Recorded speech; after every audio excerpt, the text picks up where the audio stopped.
front of us. And that's because the people that are actually driving the cars themselves, if we're going to take that example further, each one, even if there's 20 people driving a red car into the city, is always having a different kind of experience doing that. And actually what you start to see with the sort of rise of phenomenological thought from sort of Merleau-Ponty or Heidegger, for example, what you start to see with the kind of this sort of philosophical thinking to do with phenomenology is an emphasis placed on the experience. So what academics start to do is they say, well, is landscape really something that we sort of stand and watch and say, oh yeah, that's a landscape, we're going to try and quantify it? Or is it more about putting ourselves in that environment and sort of documenting our experience of it? So this is kind of a big shift that happens within landscape theory, and I would say in Britain it has become the predominant sort of methodology for analysing and understanding landscape. We don't really think of landscapes now as things that we see, more as things that we put ourselves in and that emerge from our experience. Our understanding of a landscape is a kind of coexistence between human and land itself. So one of the sort of big players within, I mean, I talked earlier on when I was discussing other terms about how different disciplines might borrow from other disciplinary optics because they help us understand things. So naturally, if we're going to be talking about the experience of people within the land, then it might be helpful to look at anthropology, considering that's what they've been doing, you know, for the last however long, you know. So Tim Ingold is an academic and anthropologist who has sort of really helped to advance sort of cultural geography and notions of landscape through his publication that he did in the year 2000, which was actually a series of essays all tagged under the title The Perception of Environment. He kind of employs Heidegger and other phenomenological thought to help understand ideas of place and landscape, etc. And he tells us this, and it's a great quote: "Place owes its character to the experiences it affords to those who spend time there, to the sights, sounds and indeed smells that constitute its specific ambience, and these in turn depend on the kinds of activities in which its inhabitants engage. It's from this relational context of people's engagement with the world in the business of dwelling that each place draws its unique significance."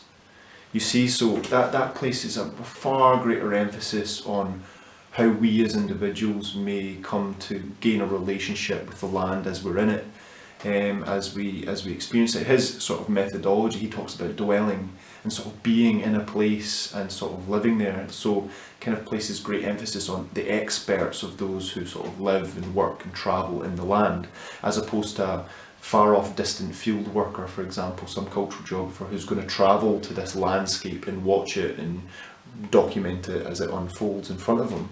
It's more about, you know, placing yourself in the land and sort of experiencing it and sort of trying to account for that. That's the task that we're trying to do. So as we see, there's a big sort of shift in mentality and approach away from persistent ideas of images of landscape towards a study of specific acts of landscaping. Yeah, to put it differently, the world is understood to be a performative process which is continually in the making, as opposed to being structured via texts, images or other materials. Okay, now why am I telling you this? Why is it important to understand these differences? Well, because performance has a massive part to play within the concept of landscape from a phenomenological perspective.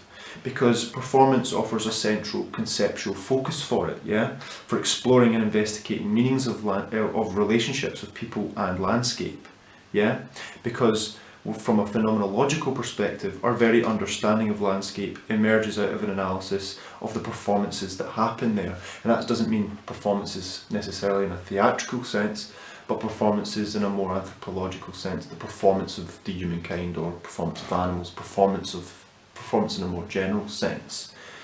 And again, we can go back to the mastermind, Mr. Mike Pearson, who this quote here, which sort of further affirms these ideas. He states that landscape embodies human practices. Both habitual and unique activities are understandable in the context of past and future acts. Just as landscapes are constructed out of imbricated actions and experiences of people, so people are constructed in and dispersed through the habituated landscape. You see? So this just really helps to understand that our understanding of landscape is not something that we maybe just see from afar, but is in fact an experienced and lived in relationship between human and land.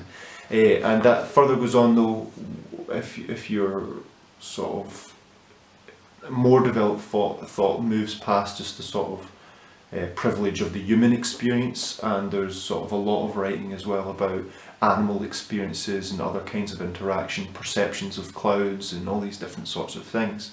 But the key to remember here is that landscape is not necessarily just something that we observe, but landscape is the experience that we carve out for ourselves when we interact with it.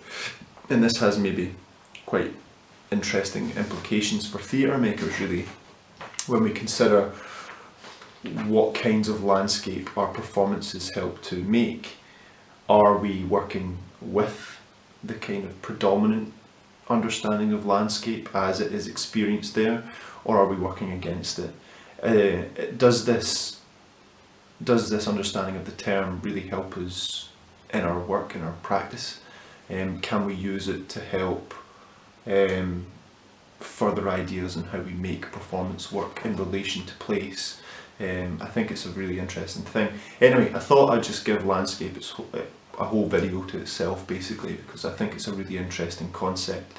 I'd say if you're really wanting to look more in depth into this, go and look at John Wiley's Landscape 2008. Fantastic textbook that will just tell you, kind of delves more into etymology, delves into the different sort of modes of practices. There's kind of a distinction between the route that sort of British academics took it, which is far more phenomenological. Guys at Glasgow like Hayden Lorimer and the sort of non-representational theorists, they go well into this sort of phenomenology stuff, so they're really interesting to check out. But you can also go and look at this sort of qualitative mode and kind of the history of landscape as it comes up, so check out that anyway. I thought that would be interesting, and I just sort of talk about that. And I think as theatre makers we should be aware of these sort of differences, so that we're not caught out when we're describing our work or describing other people's works as, oh yes, it's interacted with the landscape. We need to consider what we mean by that. Okay, hope this helps. Cheers.